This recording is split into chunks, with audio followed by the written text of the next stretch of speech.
What's going on, everyone? Darkside Phil here, and welcome to another edition of the Hateful Truth video game review series, where I like to say we give maximum truth and minimum editing, because it is bare bones. And I've just completed playing another game. This was a game that was highly anticipated by some, especially after I had a chance to see the game in motion at New York Comic Con in 2011, and also once I played through the demo of it about a month ago. And a lot of people have been telling me they're waiting for this video because they're on the fence about this game. They can't really tell, they don't know what to make of it, because it is a kind of a different animal. This game is, by a lot of reports, and I can tell you now firsthand, it's a lot more like a movie or an interactive anime series than a video game, okay? The majority of the gameplay is either repetitive combat or quick time events done during what look like cutscenes but actually are interactive parts of the game. And, excuse me, truth be told, you don't even need to do the quick time events to win in this game. You can ignore them and you still win, just so you get a lower ranking as you're playing.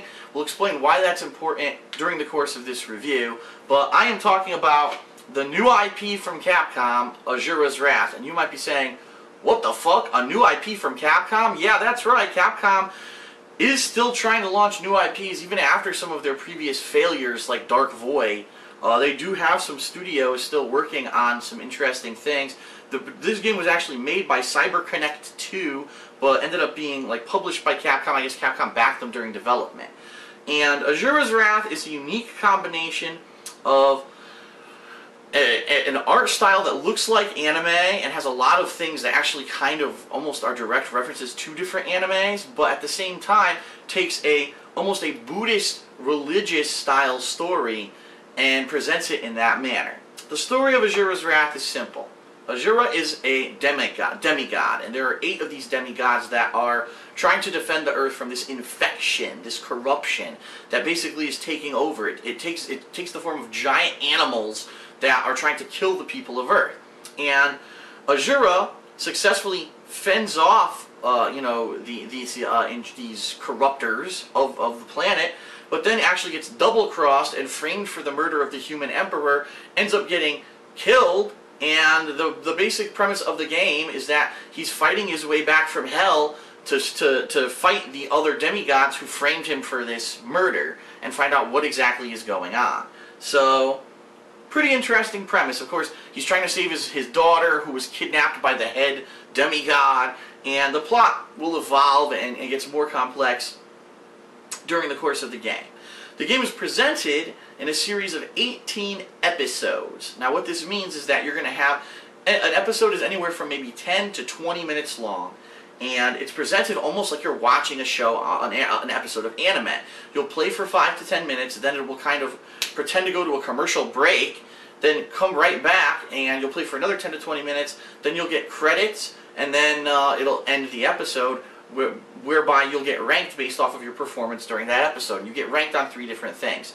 How long it took you to complete the actual interactive parts of that episode, how well you did in the combat of that episode, meaning did you get big combos, did you get hit a lot, or did you almost become untouched, and also how well did you do during the quick time events that pop up frequently during the cutscenes of this game. And based off of those 3 things, you will get a ranking, a letter ranking. And initially, you may not think the letter ranking is important, and to be honest, the game doesn't tell you the letter ranking is important until the end of the game. We'll talk a little bit more about that as we progress. And so, the gameplay of Asura's Wrath is fairly simplistic, and really there's only 2 different kinds of gameplay in the game. The primary interactive gameplay is combat, and in Asura's Wrath you get a light attack, you get a heavy attack, which kind of interrupts whatever your enemies are doing, but it's a limited attack. You do it and then you have a recharge time, a cool-off time, until you can use it again.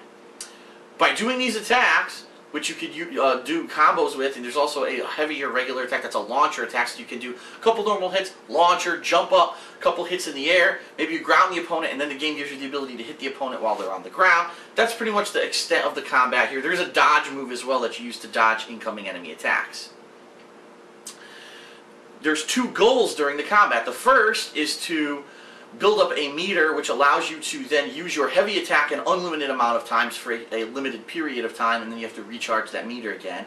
The other is called the burst meter, and what this is basically allows you to progress to the next stage of the fight. So if you're fighting a bunch of dudes and you're fighting this one guy and he doesn't seem to be dying, so what you're going to want to do then is try to charge up your burst meter. Once you charge it up, you'll probably enter one of these quick time events, and upon the completion of the quick time event, you'll probably proceed to the next part of the game. There are actually several boss fights where you cannot actually beat the boss. What you need to do is just keep fighting the boss till your burst meter's full, use the burst mode, go to the cutscene, do your quick time, and then the game will progress on.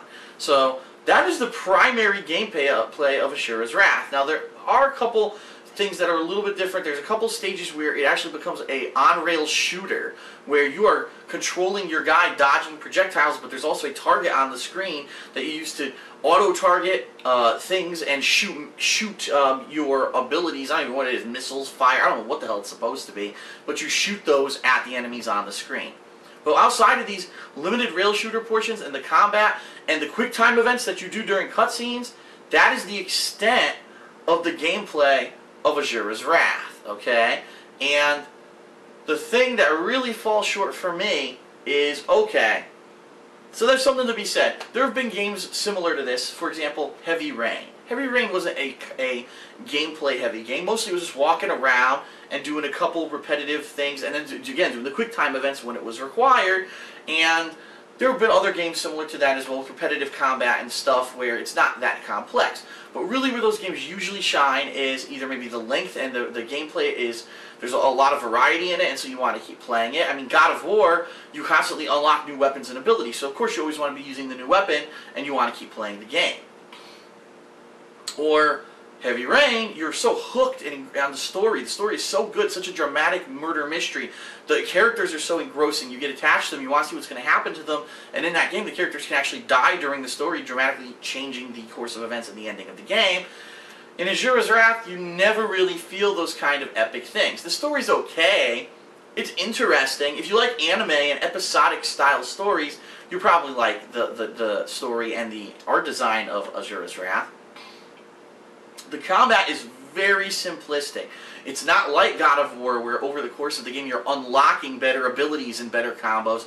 It's always the same. Use your light attacks and launcher attacks to wear someone down. Build up your heavy attack. Use your heavy attack when you can. Build up your meter so you can use unlimited heavy attacks. And then use your burst to do a quick time event and advance to the next part of the game. Wash, rinse, repeat. The enemy types are extremely repetitive. There's probably only... Well, now that I'm thinking about it, on the top of my head, there's probably maybe 10 enemy types or less of normal enemies in this game, which is really lame in my opinion. And the other thing about Asura's Wrath, the campaign can be beaten on normal difficulty around 5 hours into the game. And 5 hours with no multiplayer, no challenge mode, no additional gameplay whatsoever. So now let's talk a little bit about something that I addressed in a previous Hateful Truth, a recent one, where I reviewed the game The Darkness 2. And really, that game, I feel, is a great game, but the campaign's only about 6 hours long. And I said, you know what? The thing is, every minute of those 6 hours you're enjoying. The gameplay is varied. You're unlocking different things during the course of the game that drastically change the gameplay of the game. You're always fighting new enemy types. The story is really gripping and interesting at every moment. And every minute of those 6 hours is really fully enjoyed. Because the gameplay's on par, the atmosphere of the game, the story, everything's great. Asura's Wrath is okay, but has repetitive gameplay, a story that is kind of a little bit hard to grasp, a little bit confusing, and really has zero replayability. At least Darkness 2 has additional game modes, such as online modes where you do co-op on different stages with people. This game, you play it once, there's no incentive to go back. And that's really, really disappointing. There is one incentive, and here's the thing that I know I might get controversy for, because I played through Asura's Wrath once, I beat it. Once you beat the game, okay, the game will tell you, there'll be a pop-up message at the end. Guess what? you didn't really beat the game. Because to get the true ending of the game, you have to get the best ranking possible on 5 out of the 18 stages in the game. Once you do that, you unlock the true final stage, which is identical to the final stage that you beat, except there's about 2 additional minutes of a cutscene at the end. And that's it. That's the only difference. So what the game's telling you to basically do is go back and replay the stages that are exactly the same, boring and repetitive because you just beat them, and try to master them so that you get a perfect ranking on 5 of them to get the true ending of the game. What the fuck? Like, in this day and age, how do you consider that replayability? That's not replayability. That's annoyance and frustration that you expect me to go back and play the stages and try to perfect them so that I can see 2 minutes of a cutscene. Extremely disappointing and definitely not worth going back to get the perfect ranking. So let me tell you what I did. Thanks to you, the fans, who were leaving comments on my videos during my playthrough, I actually found out about this, and before I completed the final chapter, Chapter 18, I said, alright, I'm going to try to go back now and S-rank one of these stages that I got maybe an A on, which is the stage before S-rank, which is the best rank, so that we can get the true ending. I spent an hour off camera trying to get an S-rank in some of these stages. The first stage, the third stage, and I believe it was like the 6th stage. I kept trying to, I couldn't do it. The game would always just give me an A and would never give me the S rank. And after doing them repeatedly for an hour, because each stage, just keep in mind, is 10 minutes long, and you can't skip cutscenes in this game, because the cutscenes have QuickTime events that are part of the gameplay, that are critical to getting a good ranking. So you can't skip anything in this game. You end up spending 10 to 20 minutes replaying the same stages over and over, trying to beat them. And it's extremely frustrating. After an hour off camera, I said, fuck this. I've got more stuff to do today. I can't waste my time off camera trying to get a fucking S rank because the game is made poorly, basically. They designed it poorly to try to get this true ending. So what I did, and I'll admit, I openly admit I did this, I went on the internet and I found someone who had done it. And guess what? The ending sucks. The actual real, the first ending of Asura's Wrath is better and more satisfying than the true ending of the game. The true ending is a completely out of left field cliffhanger that makes absolutely no sense because it's not explained in the actual story of the game what's going on, and basically is a cliffhanger leading into a sequel. Capcom is saying, we know we're going to make a sequel to this game, so we're not going to give you a real ending. So, fuck you, Capcom. I'm tired of that shit. And, yeah, that is horrible that some people, I can see some people like me going out there and playing for 2-3 hours. Yes, I finally got the 5th S rank. I can go do it now. Well, guess what? You go to the final stage, the entire final stage needs to be replayed and is exactly the same as the first time you beat it, and then you only get 2 additional minutes of cutscene and the ending sucks. That is so disappointing. So, overall, what do I think of Asura's Wrath? Let me put it to you this way. I think Asura's Wrath is a kind of game that is actually more fun to watch than to actually play. Because the gameplay is very limited, it's minimal, it's repetitive. Once you do it once, you never want to have to go back and do it again because you've seen everything that's going on. Having to go back and repetitively play those stages to try to get the perfect ranking is boring, tedious, and it feels like you're wasting your time when you do it.